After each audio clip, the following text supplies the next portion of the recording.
जय हरी मौली. आज आपण चिंतनासाठी जगद्गुरू पैठण निवासी शांतिदूत एकनाथ महाराज यांचा अभंग घेतला आहे. ओम नमो सद्गुरु निर्गुणा, पार नाही तव गुणा, बसवनी माझिया रसना, हरिगुणा वर्णवी. हरिगुण विशाळ पावन, वदवी तू कृपा करून, मी मुठमती दीन, म्हणून किंवा भाकीत असे. तुमचा प्रसाद झाली अपूर्ण, हरिगुण वर्णिन मी जान, एका वंदितसे चरण, सद्गुरूचे आदरे. जगद्गुरु संत शांतिदूत पैठण निवासी एकनाथ महाराज यांनी आपल्या अभंगातून सद्गुरूचे महिमा गात असताना ते सद्गुरूला म्हणत आहेत, तुम्ही माझ्या जीवनातला असणारं सगळं अंधकार काढून मला प्रकाश दिलात, माझ्या मनामध्ये भक्ती रुजवलात आणि माझ्या त्या वाचेद्वारे सतत नामस्मरण करण्याची शक्ती तुम्ही दिलात. कारण सद्गुरू हे 3 गुणाच्या पलीकडे असतात. रजोगुण, तमोगुण, सत्वगुण याच्या पलीकडे सद्गुरूचं अस्तित्व असतं आणि त्यामुळे सद्गुरू आपल्या त्या शिष्याला ईश्वराची भेट घालून देतात. म्हणून सद्गुरूचं असणारं महात्म्य मनुष्य जीवनाच्या मनुष्य जीवनामध्ये महत्त्वाचे आहे आणि तेच महात्म्य एकनाथ महाराजांच्या पण जीवनामध्ये होतं.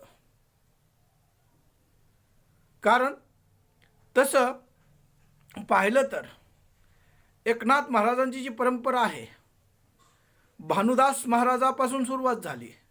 भानुदास महाराजांच्या नंतर चक्रपाणी आणि चक्रपाणीच्या नंतर सूर्यनारायण आणि रुक्मिणी आणि यांच्या सूर्यनारायण आणि रुक्मिणी यांच्या पोटी एकनाथ महाराजांनी जन्म घेतला.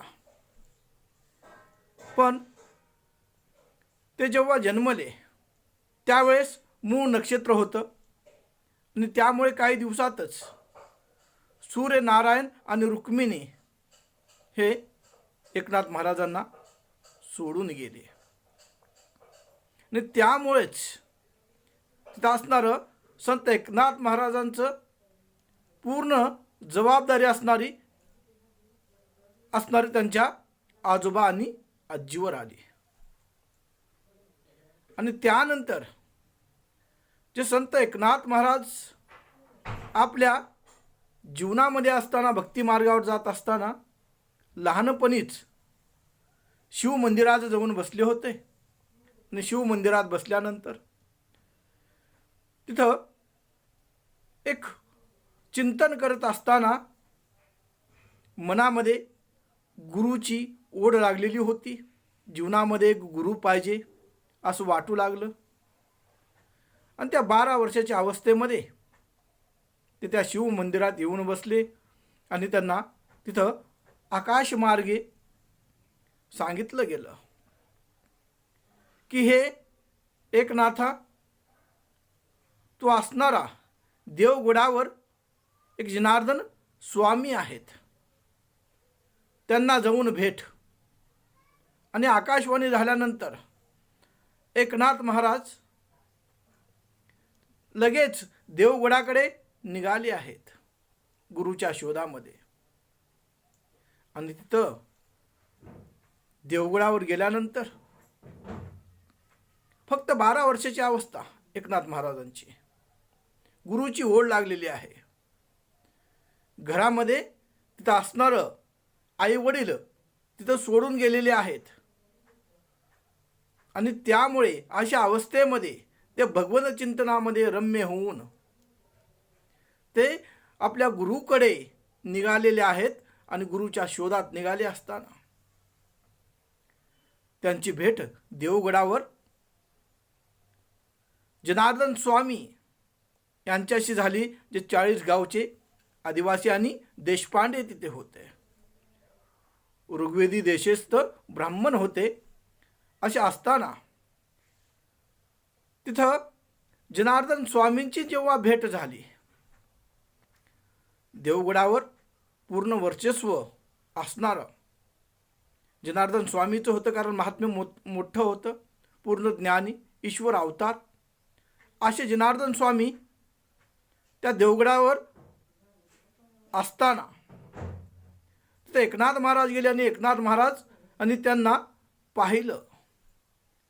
आणि त्या लहान अवस्थेत जेव्हा जनार्दन स्वामींनीही एकनाथांना पाहून आपल्या मिठीमध्ये घेतलं, आलिंगन दोघांचं झालं, गुरु शिष्याचं. आणि गुरु शिष्याचं आलिंगन झाल्यानंतर तिथं जो परमानंद प्राप्त झाला, आणि त्या परमानंद प्राप्त झाल्यानंतर तिथं एकनाथ हे सर्वस्व जे मनातले भोग आहेत, चिंता सगळे सोडून फक्त आणि फक्त जनार्दन स्वामीची सेवा करू लागले. आणि त्या सेवेमध्ये त्यांनी एकनिष्ठ होऊन सेवा केली. जेव्हा जनार्दन स्वामी पूजेला बसायचे त्याच्या अगोदर सगळी तयारी असणारं एकनाथ महाराज करून द्यायचे. पूर्ण जोपर्यंत गुरु झोपत नाहीत तोपर्यंत हे झोपत नव्हते. गुरु झोपल्यानंतर शय्यावस्थेत असल्यानंतर त्यांची सेवा करणे, हातपाय दाबणे, गुरु जेवण केल्यानंतरच जेवण करणे, असे अनन्य प्रकारे एकनाथ महाराज गुरूंची सेवा करू लागले महाराज. आणि त्या सेवेला प्रसन्न होऊन जनार्दन स्वामींनी एकनाथांना तिथं एक आशीष दिला. त्यांची कृपादृष्टी वरचेवर व एकनाथ महाराजावर होऊ लागली. एवढंच नाही, एकदा जनार्दन स्वामी तपश्चर्येला बसले असताना, साधनेला बसले असताना शत्रूने आक्रमण केलेलं आहे. आणि आपल्या गुरुचं असणारं जे तप, योग साधना भंग होऊ नये, त्यामध्ये काही बाधा येऊ नये म्हणून एकनाथ महाराजांनी स्वतःच असणारा आपल्या गुरुचा पोशाख परिधान केलेला आहे, हातामध्ये खडंग घेतलेले आहे, तलवार ढाल घेतलेली आहे, आणि असणारं शत्रूवर चाल केलेली आहे. जे शत्रू तिथं आक्रमणासाठी आलेले होते त्या शत्रूला पराभूत केलेला आहे. आणि आल्यानंतर जनार्दन स्वामीच्या पुढे एक उभा टाकलेले आहेत एकनाथ महाराज, पण आपण केलेल्या कार्याचा काहीही तिथं उल्लेख केलेला नाही. जनार्दन स्वामी जेव्हा त्या तपश्चर्यातून उठले त्यांना वातावरण बदललेलं दिसलं महाराज. ते विचारू लागले काय झालं. नंतर जेव्हा त्यांना कळालं की शत्रूनं आक्रमण केलं होतं आणि त्याचा नायनाट असणारं एकनाथांनी केलेला आहे, पण तिथं असणारं तोंडातून ब्रश शब्दही काढलेला नाही की मी एवढं मोठं काम केलेलं आहे. हे महात्म्य असतं. आपण छोटंसं कुठं तर लहान कार्य करतो आणि त्याचा वाहवा करतो की मी हे केलो, मी केलो. संतांमध्ये आणि साधारण माणसामध्ये फरक असतो. आणि म्हणून तिथं असणारं एकनाथ महाराज जनार्दन स्वामीची सेवा करू लागले. एक तर प्रसंग असा आहे, जेव्हा जनार्दन स्वामींनी एकनाथ महाराजावर ती जबाबदारी टाकली हिशोबाची, आणि एक पैशाचा तिथं हिशोब मिळत नव्हता, त्यावेळेस एकनाथ महाराज रात्रभर जाऊ लागले. आणि अर्ध्या रात्री असणारं त्यांना ते हिशोब मिळाला. आणि त्यावेळेस एकनाथ महाराजांना एवढा आनंद झाला, त्या अर्ध्या रात्री असणारं तिथं आनंदित होऊन आवाज करू लागले. तेव्हा जनार्दन स्वामी आले आणि म्हणाले, अरे एकनाथा, एवढ्या अर्ध्या रात्री तुला एवढा आनंदित व्हायला काय झालं, मला पण सांग. त्यावेळेस असणारं एकनाथ महाराजांनी जेव्हा सांगितलं एक पैशाचा हिशोब मिळत नव्हता पण आता भेटला, त्यावेळेस जनार्दन स्वामींनी त्यांना उपदेश केला, एवढी तन्मयता तर तू ईश्वराच्या प्रती केलास तर तुझ्या जीवनाचं कल्याण होईल. आणि असं म्हणत असताना तिनं जनार्दन स्वामींनी एक उपदेश केला, सद्गुरूंनी उपदेश केला एकनाथांना. आणि तिथं असणारं जे देवगडाच्या बाजूला एक सुलभ नावाचा पर्वत होता, तिथं जनार्दन स्वामी एक चिंतनासाठी एका पर्वतावर जिथं कोणी येत जात नव्हतं अशा शांत जागेवर जाऊन बसत होते. आणि तिथं महात्म्य असं होतं की जनार्दन स्वामी हे दत्तभक्त होते, दत्त उपासक होते. आणि जनार्दन स्वामी ज्या वेळेस तिथं योग साधनेला जात असत सुलभ पर्वतावर, तिथं दत्त महाराज जनार्दन स्वामींना भेटण्यासाठी येत असत. आणि त्याच पर्वतावर एकनाथ महाराजांना जनार्दन स्वामी घेऊन गेले. जनार्दन स्वामींनी ठरवलं होतं की एकनाथांचं कल्याण करायचं, कारण शिष्य जर गुरुची प्रामाणिकपणा सेवा करत असेल तर गुरुची कृपादृष्टी होते. आणि झालं तसंच. एकनाथ महाराज जेव्हा जनार्दन स्वामींच्या सेवेमध्ये, ज्यांनी आपलं सर्व काही विसरलं आणि तिथं असणारं, जेव्हा जनार्दन स्वामी तपश्चर्या करत होते, एकनाथ महाराज उभा असताना मलंग स्वरूपामध्ये दत्त तिथं आलेले आहेत. अंगावर तिथं वेश वेगळा आहे दत्त महाराजांच्या, हातामध्ये कटोरा आहे, मलंग तिथं रूपधारण अवतार धारण केलेला आहे मलंगाचा दत्त महाराजांनी. दत्त महाराजांनी अवतार हे धारण केलं असल्यामुळे एकनाथ पहिल्यांदा तर भयभीत झाले. पण जनार्दन स्वामींनी पहिलेच सांगून ठेवलेलं होतं की मला इथं असणारं कोणत्याही वेशात असणारे दत्त महाराज भेटण्यासाठी येतील. दत्त महाराज तिथं आल्यानंतर जनार्दन स्वामी यांनी दत्त महाराजांची भेट तिथं झाली. दत्त महाराजाबरोबर एक श्वान होता. तो श्वान म्हणजेच कामधेनू गाय. आणि ते गाय जे श्वानाच्या रूपामध्ये जे गाय होती, ते गाय साधारण गाय नव्हती, कामधेनू होती, दत्त महाराजांची गाय असणारी होती. आणि तिथं जेव्हा जनार्दन स्वामी आणि दत्तात्रेय महाराज एकांतामध्ये बोलत बसले होते, त्यावेळेस जनार्दन स्वामींनी एकनाथ महाराजांना आदेश दिलेला आहे, जा त्या कुत्र्याचं जाऊन दूध काढून आण. आता हे गुरुची आज्ञा होती, दत्त महाराजाची आज्ञा होती, त्याच्यामुळे तिथं असणारं तिथं दूध काढलेलं आहे. दूध काढून असणारं तिथं जनार्दन स्वामी आणि दत्त महाराज जेवण करत आहेत. जेवण केल्यानंतर एकनाथ महाराजांना ते जे पात्र होतं जेवल्यानंतरचं, ते पात्र धुण्यासाठी दिलेलं आहे. आणि एकनाथ महाराज गुरु सेवा करत असताना ते पात्र धुवत असताना त्यांनी एक कण प्रसादाचा एक कण तिथं सेवन केलेला आहे. आणि यामुळे दत्त महाराजाच्या लक्षात आला, हा तर परम भक्त आहे. गुरु परीक्षा पाहत असतात. आणि त्यामुळे एकनाथ महाराजांनी जसं सेवन केलं, दत्तांनी जनार्दन स्वामींना म्हणला, हा फार मोठा भक्त होईल, हा भक्तीचा प्रचार करेल, प्रसार करेल, अनेक ग्रंथाची निर्मिती होईल, दत्त उपासक होईल, असं म्हणून असणारं तिथं उपदेश केलेला आहे. आणि त्यामुळेच संत एकनाथ महाराज आपल्या अभंगातून म्हणतात, ओम नमो सद्गुरु निर्गुणा पार नाही तव गुणा, बसोनी माझ्या रसना हरिगुण वर्णवी. आणि अशी कृपादृष्टी असणारी एकनाथ महाराजावर जनार्दन स्वामीच्या माध्यमातून दत्ताची भेट झालेली आहे. आणि ते झाल्यानंतर तिथं पुढे चालून एकनाथ महाराजांना तिथं तीर्थयात्रेला नेण्याचं ठरवलं गेलं आहे. तीर्थयात्रा करत असताना जनार्दन स्वामींनी, चंद्रभट ब्राह्मणही बरोबर होता, बरेच तीर्थाचं तिथं दर्शन झालं. आणि तीर्थाचं दर्शन झाल्यानंतर जनार्दन स्वामींनी आता विचार केला, पुढील तीर्थासाठी याला पाठवावे, आपण परत जावे, असं म्हणून असणारं जनार्दन स्वामी तिथून आले. आता इकडं एकनाथ महाराजांचे बरेच दिवस झालं आपलं तीर्थयात्रा चालू होत्या. भागवत आदी ग्रंथाचं पारायण चालू होतं, चिंतन चालू होतं, ईश्वर भक्ती चालू होती. आणि त्या अवस्थेमध्ये त्यांना आपल्या पूर्व जीवनाचं काही एक आठवलं नव्हतं, आठवण नव्हती.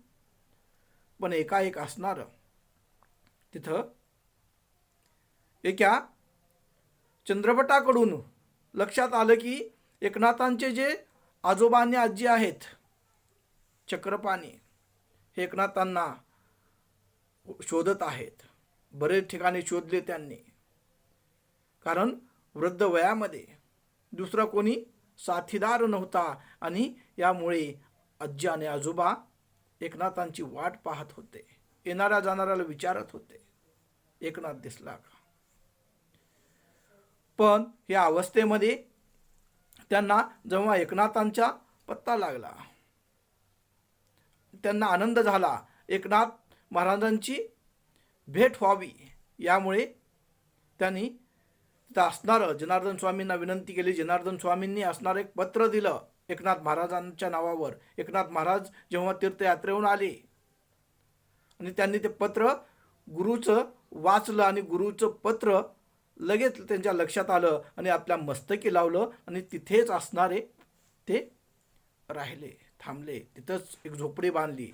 नंतर असणारं तिथं मंदिर बांधलं गेलं. नंतर आता एकनाथ महाराजांच्या गृहस्थ जीवनाकडे तिथं दादा आणि दादी आणि आजोबा आणि आजी चक्रपाणीच्या आग्रहामुळे एकनाथ महाराजांच्या विवाहाचा विषय आला. आणि त्यामुळे एकनाथ महाराज यांचा विवाह करण्याचं ठरवलं आणि गिरजाबाई यांच्याशी विवाहाचं नियोजन झालं. जे विजापूर, बेजापूर ज्याला म्हणलं जातं, तर गिरिजाबाईच्या बरोबर तिथं असणार एकनाथ महाराजांचं लग्न लावून दिलं. त्याच वेळेस उद्धवाची तिथे भेट झालेली होती एकनाथ महाराजांची. म्हणून हरिगुणा विशाळ पावना वंदती तू कृपा करून मी मुठमाती दिन.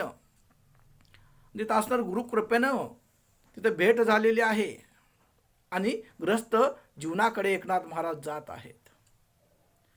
पण गिरजाबाई ही अत्यंत भक्तिमय, अत्यंत ईश्वरनिष्ठ अशी पत्नी एकनाथ महाराजांना भेटली. आणि त्यामुळे एकनाथ महाराजांच्या परमार्थामध्ये काही अडचण आलेली नाही. उद्धव सगळा कारोबार मध्ये मदत करू लागला, गिरजाबाई घर सांभाळू लागली. आणि पुढे भक्तीचा तो पताका वाढत राहिला. आणि त्याच काळामध्ये एकनाथ महाराजांनी जन्माष्टमीचा उत्सव केला. असे अनेक घटना प्रसंग त्यांच्या जीवनामध्ये आहेत. म्हणून त्या गुरुच्या निर्गुण, सद्गुरू निर्गुणा ते म्हणत आहेत, पार नाही तव गुणा, आणि तू माझ्यावर हे कृपादृष्टी केलेला आहेस हे ईश्वरा. आणि पुढे चालून जेव्हा ग्रस्त आश्रमामध्ये हरिपंडित जो होता एकनाथ महाराजांचा मुलगा, तो ज्ञानी होता, पण त्याला थोडासा गर्व झाला आणि एकनाथ महाराजांना त्यांनी तिथं काही वेळेस घरातच थोडासा वाद निर्माण झाला. एकनाथ महाराजांची एवढी प्रसिद्धी होती, एवढं महात्म्य होतं, अवतारी पुरुष, पण हरिपंडितांना ते लक्षात आलं नव्हतं. पण नंतर एकदा असणारं जिथं हरिजनांच्या घरामध्ये जेवण करण्यासाठी बोलवले असताना हरिपंडिताला जेव्हा पत्राळी उचलायला सांगितल्या, 1000 पत्राळी तिथं निघू लागल्या, तेव्हा हरिपंडिताला तिथं समजलं आपल्या पित्याचं महात्म्य काय आहे. आणि असे एकनाथ महाराज यांनी आपल्या जीवनातील सद्गुरूचं स्थान, गुरुचं स्थान हे अभंगातून वर्णन करत असताना तिथं गुरुचं महात्म्य सांगितलेलं आहे आणि त्यांच्या जीवनातले काही प्रसंग पाहत असताना त्यांना त्यांची सेवा करण्यासाठी स्वतः असणारे ईश्वर सुद्धा तिथं आलेले आहेत. श्रीखंड्याच्या रूपामध्ये स्वतः श्रीकृष्ण 12 वर्षापर्यंत असणारे एकनाथ महाराजांची सेवा करत होते. आणि एकनाथ महाराजांच्या जीवनामध्ये असणारा जे गुरुचा प्रसाद मिळाला होता, त्या गुरुच्या प्रसादामुळे मनामध्ये शांती निर्माण झालेली होती, क्रोध येत नव्हता. आणि याचं दृष्टांत पाहत असताना एकदा एक ब्राह्मण ज्याला आपल्या मुलाचं उपनयन करायचं होतं, त्यासाठी त्याला 200 रुपये पाहिजे होते. त्या 200 रुपयाच्या मुळे तो एकनाथ महाराजांचा पत्ता घेऊन आला होता. पण गावात जसं टवाळ लोक असतात, खोडकरी लोक असतात, दुष्ट लोक असतात, साधू संतांवर टीका करत असतात, तसंच त्याही काळात होतं. आणि जेव्हा तो ब्राह्मण गावामध्ये आला, लोकांनी त्याला विचारलं तुम्ही का आलात, तर त्याने सांगितलं मी एकनाथ महाराजाकडे चाललेलो आहे आणि मला 200 रुपयाची गरज आहे. त्यावेळेस लोकांनी म्हणलं तुला आम्ही यापेक्षा जास्त पैसे देऊ, पण तू एकनाथ महाराजांना रागाला आणून दाखव. तो म्हणला ठीक आहे. आणि तो ब्राह्मण असणारा एकनाथ महाराज आपल्या घरामध्ये देवाऱ्यावर पूजा करत आहेत, मुद्दाम एकनाथ महाराजांना रागाला आणावं या उद्देशाने असणारा तो ब्राह्मण पायामधले वाहन न काढताच मंदिरात तिथं पूजा चालू होती तिथपर्यंत गेला. पण एकनाथ महाराज शांतीदूत ते म्हणाले आत्तापर्यंत बरेच जण मला भेटण्यासाठी आले, पण तुमच्या मनामध्ये जी आतुरता आहे, जे प्रेम आहे, ते पाहून मी तिथं आनंदित झालेलो आहे. तुम्हाला पायातलं वाहन सुद्धा काढू वाटलं नाही, एवढी भक्ती तुमची आहे. त्यावेळेस ब्राह्मण तिथलं झाला. तो दुसऱ्यांदा प्रयत्न केला त्या ब्राह्मणांनी एकनाथ महाराजांना तिथं असणारा रागाला आणण्याचा. गिरिजाबाई तिथं असणारं जेवण वाढत होती. एकनाथ महाराजांच्या बाजूला तो ब्राह्मण बसला होता.